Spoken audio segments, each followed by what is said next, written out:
Ibabahagi ko sa inyo ngayon ang isang kwento sa Biblia na hindi pinag-uusapan at bihira na ikwento o ituro. Isang sinaunang kasaysayan ayon sa Biblia na hindi natin inaakala at pinaniniwalaan, dahil wala pa naman nagkukwento sa atin. Mahirap paniwalaan pero yon ang nakasulat.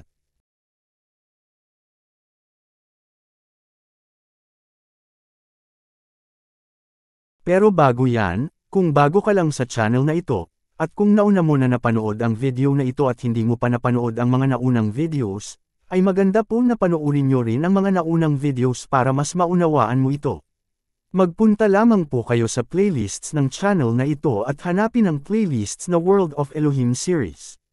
Isa po itong guided tour o paglalakbay upang ipasyal kayo sa daigdig ng kalangitan o espiritu.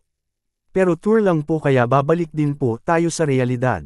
Kaya biyaheng langit ang tawag po natin. Naglalayon po ang serye na ito na ipakita ang katotohanan tungkol sa daigdig ng mga Elohim. Ang Elohim po kung hindi ninyo nalalaman pa, ay isang Hebrew word na siyang isinalin bilang Diyos o God. Si El Elyon ay hindi mag-isang Elohim. Hindi po ito ipinapaliwanag sa atin ng karamihan sa mga ngaral dahil sa monotheism doctrine. Salungat po ang doctrine na yan sa nakasulat sa Biblia. May mga kauri po siya na kasama pero siya ang pinakamataas at pinakamakapangyarihan sa kanila. Wala siyang kapantay. Ang tawag po sa paniniwala na yan ay henotheism. Kaya po natin ipinapaunawa ito dahil ang ating daigdig dito sa lupa ay pinamamahalaan ng mga Elohim nang hindi natin namamalayan. Kasama na po dyan ang mga kaaway na Elohim. Hindi po laman at dugo ang kalaban natin sa sanlibutang ito. Kaya mahalaga po na mapanood ninyo ang lahat ng videos, lalo na ang Part 5. Kung saan ay ipinapaliwanag po natin ang Congregation of Elohim sa kalangitan na siyang dapat na namamahala dito sa kalupaan. May gobyerno po ang Elohim. May mga officials din. May assignments ang bawat isa. At may nasasakupan o jurisdictions. Ang serye na ito ay isang work in progress. Kaya ipagpatuloy po natin ang biyaheng langit na ito at sana ay samahan ninyo akong mamasyal sa daigdig ng mga espiritu. Ang paksa natin ngayon sa video na ito ay kung paano nagkaroon ng ibang Elohim ang ibang mga bansa. Saan sila galing o nagmula? Paano sila nagkaroon ng kapamahalaan sa mga bansa?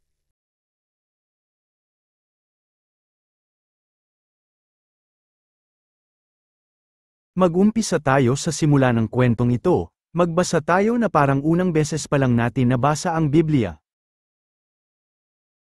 Nang nilikha niya Elohim ang kalangitan at ang lupa ay nilikha din niya ang mga nakatira doon, mababasa yan sa Genesis chapter 2, verse 1, may mga mamamayan sa langit, at may mga mamamayan sa lupa. Ang isinali na host dyan ay Zebaoth sa Hebrew.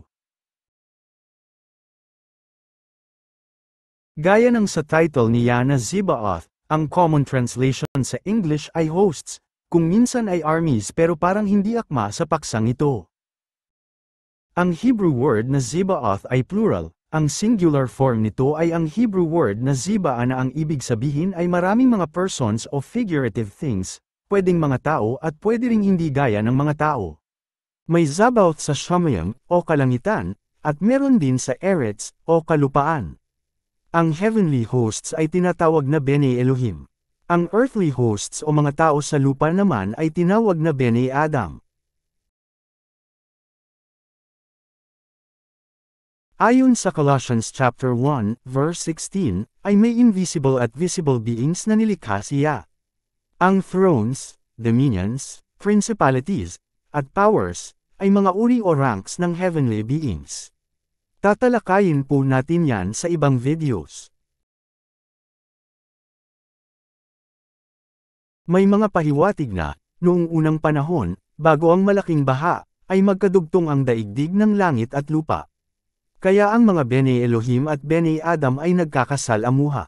Natukso ang mga Bene Elohim sa mga Benet Adam o mga anak na babae ng tao at inasawa sila. Dahil dito ay naghalo ang kanilang mga lahi at nagkaroon ng mga hybrid o half-breed. Hindi ito nagustuhan niya kaya ginuno niya ang mundo sa pamamagitan ng napakalaking baha. At nag-umpisa ng panibagong lahi sa pamamagitan ni Noah. Nang muling dumami ang mga tao pagkatapos ng malaking baha ay hinati ng Elyon ang mga bansa ayon sa bilang ng mga anak ng Elohim, o Bene Elohim. Mababasa yan sa Deuteronomy chapter 32, verse 8. Israel ang nakalagay sa KJV at Masoretic text. Kaya lang wala pang Israel noong panahon ng Table of Nations. Kaya medyo mas tama ang Septuagint na Agelos Theos, o Messengers of God, ang nakalagay. Ang lower Elohim ay pinapalitan ng angels sa mga Greek translations dahil sa monotheism doctrine ng Septuagint Greek translators. Pero ang pinakatama ay ang Qumran Dead Sea Scrolls o Qumran text, na Beniel ang nakasulat. Bago tayo magpatuloy ay mag-side topic muna po tayo dahil may nais akong pagtuunan po ninyo ng pansin. Dito ay makikita pa ninyo ang labanan ng influence ng monotheism versus henotheism sa Bible versions at translations. Sa KJV English translation ay Sons of Israel dahil ang isinalin nito ay ang Masoretic text na ang nakasulat ay Bene Israel. Malinaw dito na may nais pagtakpan ng mga Hebrew scribes ng Masoretic texts. Pero hindi nga ito maaari dahil wala pa ang Israel noong panahon ni Noah. Sa katunayan ay iba kahulugan sa Greek translation ng Septuagint. Agelos Theos ang ginamit. Mahahalata na messenger o angels of Theos ang version ng Greek translation dahil ayaw nila na may makabasa na may ibang Elohim. Patunay ito ng monotheism influence kung saan ay walang ibang Elohim dahil nag-iisa lang daw ang Elohim para sa kanila. Pero sa Qumran text makikita ang katibayan na sa original Hebrew ay Bene El, o Sons of El, ang nakasulat. Ito ang patunay ng henotheism sa Hebrew scriptures. Malinaw na ang host of heaven ay itinalaga sa mga bansa ng Elyon. Mababasa din yan sa Deuteronomy chapter 4, verse 19. Sa hosts of heaven hinati niya ang mga bansa sa ilalim ng langit. Mauunawaan natin mula dito na ang bawat bansa ay may Elohim na nakatalaga ang Elyon, at isa siya sa mga ito, na ang nakatalaga sa kanya ay ang bayan ng Israel. Ayon sa Deuteronomy chapter 32, verse 9, ang bahagi niya ay ang bayan ng Israel. Napakalinaw sa kasulatan na ang bawat bansa ay may nakatalaga na anak ng Elohim. Isa na ang lineage ng bayan ng Israel. Kaya lineage o ascendancy ang nabanggit natin ay dahil sa panahon po na nahati ang mga bansa at nagtalaga ng tagapamahala na anak ng Elohim ay wala pa si Jacob o Israel. Ipapaliwanag po natin yan maya-maya lang. Ganito ang ipinapakita sa atin ng Bible. Ang Elyon ay itinalaga ang kanyang mga anak o Bene Elohim bilang tagapamahala ng bawat bansa. Kung wala pa si Jacob o Israel sa panahon na ito ay kaninong lahi ang napunta sa kanya? Ang pinakahuli na ninuno dito ni Israel at Abraham ay si Peleg. Kaya siya ang naging tagapamahala at tagapagmana ng lineage ni Peleg.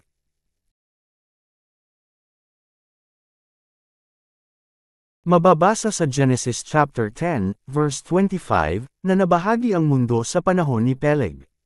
Ayon sa pagkakasalaysay sa kasulatan ay wala pa siyang anak sa panahon na ito. Kung babalikan natin sa Table of Nations ay may 70 na mga apo si Noah at si Peleg ang pang-70 sa mga apo ni Noah. Ito po ay mababasa sa Genesis chapter 10.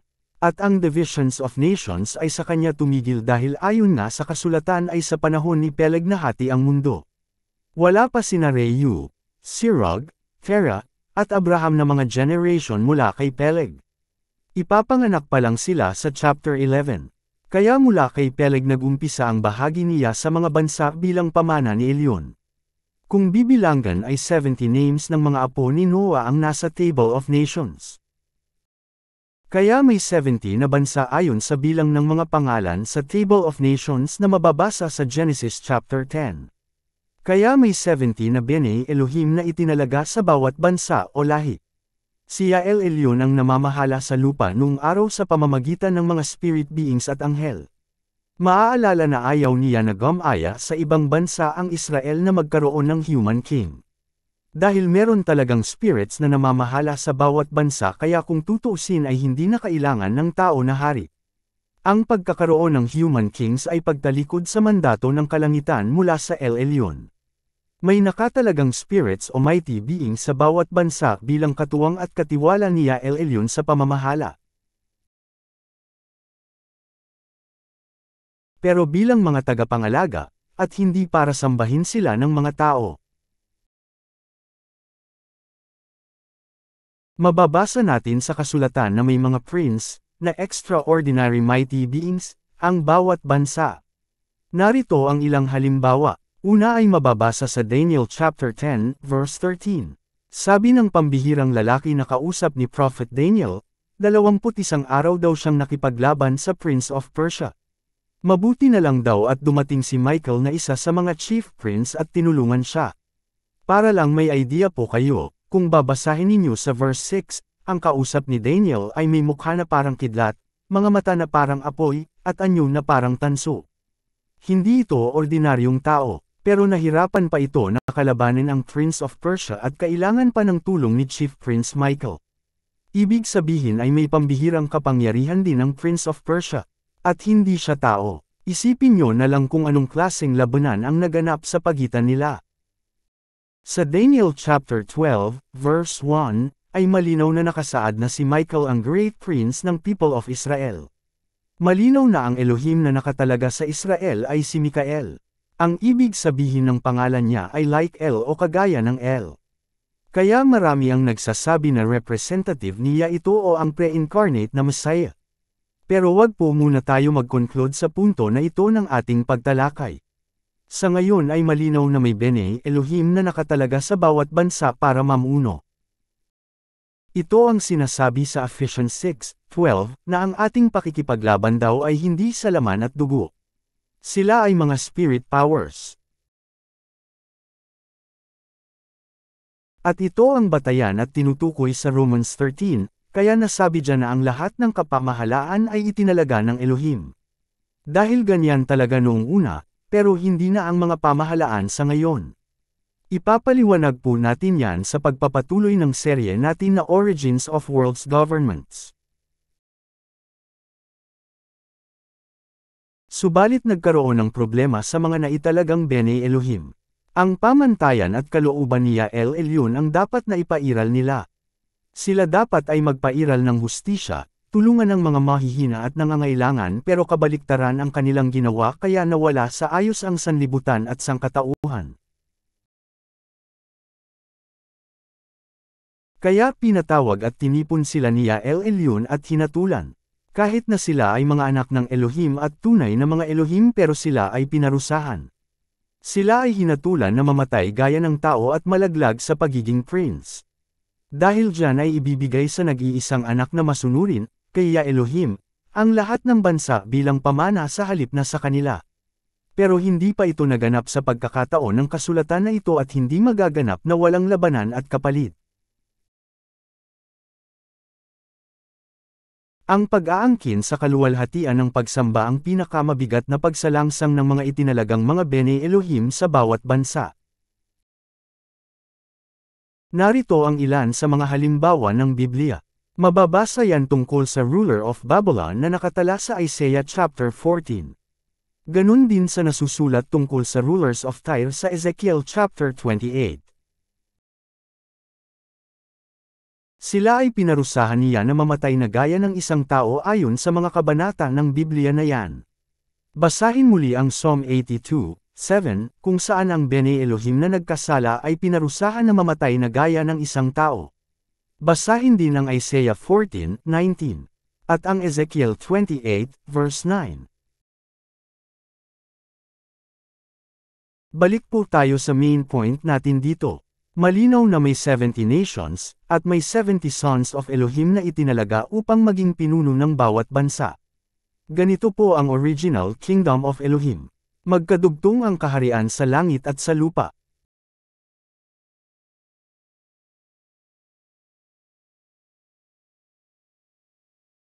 Ang mga pangyayari sa kwentong ito ay pinatunayan ng mga archaeological finds sa ibang bansa na tinatawag na Ugaritic texts. Ang Ugarit ay isang sinaunang syudad na kasabayan sa kapanahunan ng sinaunang Israel kaya malaki ang pagkakahawig ng wika at relihiyon. Tinatawag din ito na Ras Shamra. Natuklasan ito noong 1928 sa Syria.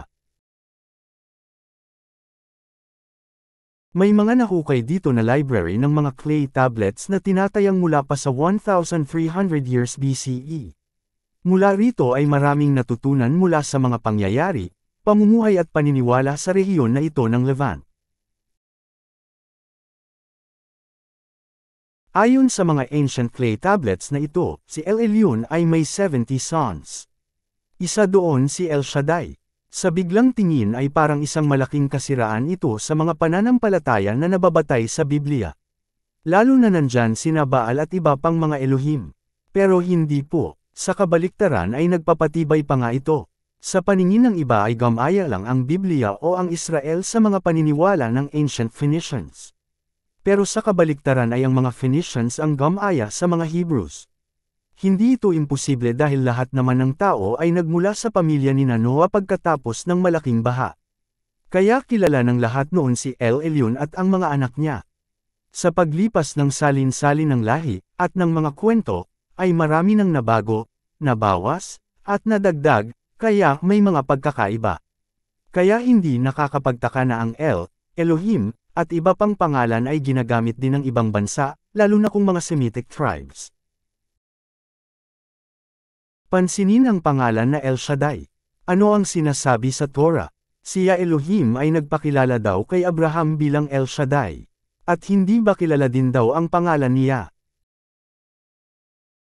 Nababanggit din sa Bible ang ilan sa mga Elohim na ito. Ang kilalang kilala dyan ay si Baal. Pero si Shohar ay may mahalagang kinalaman din sa ating pagtuklas sa katotohanan ng Biblia. Ang Shohar dyan ay maiuugnay sa King of Babylon sa Isaiah chapter 14, na tinatawag sa Hebrew na Halel ben Shohar. O kaya ay Son of Dawn, na ang pangalan na Halel ay wrong translated bilang Lucifer, na pinatay na rinagaya ng isang tao bilang parusa. Kaya hindi po magkakontra ang Bible at archaeology. Ito ay mga facts na lalong magpapatibay sa ating faith. Malaki ang pagkakahawig nito sa Genesis chapter 10, at sa Deuteronomy chapter 32, verse 8, di ba?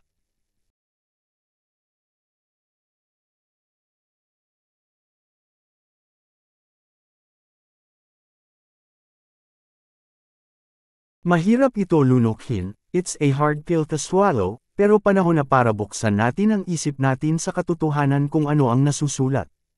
Ang mga tinatawag ng mga Christians na pagan mythologies ng ibang mga bansa ay hindi isang imahinasyon lang kundi ito ay batay sa mga totoong pangyayari sa kanilang unknown past, na winasak, tinakpan at binura ng mga digmaan, pananakop at relihiyon, hindi man exact o accurate.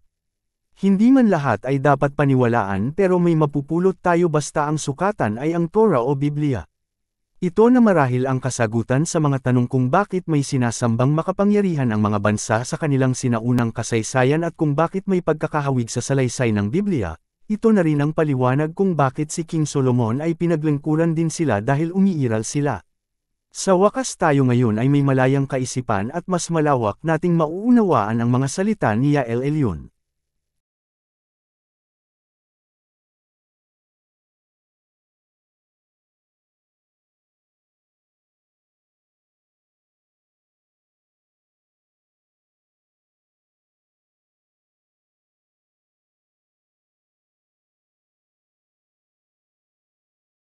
Paki-subscribe upang maging updated kayo lalo na sa mga darating pa na mga videos at announcements.